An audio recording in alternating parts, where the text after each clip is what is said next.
Many organizations today rely heavily on Microsoft Azure for managing their data, spanning data lakes, warehouse, and analytics services. But managing multiple services separately can quickly become complex. As data ecosystems grow, teams often end up working across different Azure services like data storage, pipelines, and reporting tools, each requiring its own setup, integration, and monitoring. This leads to fragmented data workflows, increased engineering effort, higher operational overhead, slower time to insight. What organizations really need is simplicity with power. That's where Microsoft Fabric changes the game. Fabric unifies data engineering, data warehousing, real-time analytics, and business intelligence into a single integrated platform.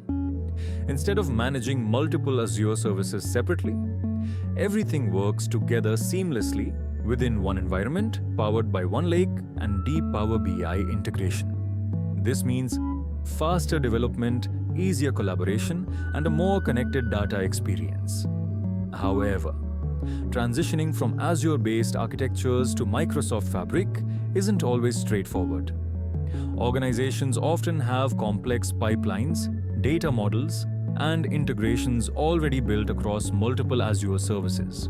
Reconfiguring everything manually can be time-consuming and risky. This is where Pulse Convert by Office Solution AI Labs comes in. Pulse Convert helps organizations streamline the transition by analyzing existing Azure data pipelines, transformations, and models, and converting them into Fabric-ready architectures. It reduces manual effort, accelerates migration timelines, and ensures continuity in data workflows. Moving from Azure to Microsoft Fabric is not just a migration. It's a step toward a simplified, unified, and future-ready data platform. And with Pulse Convert, that journey becomes faster and far more efficient.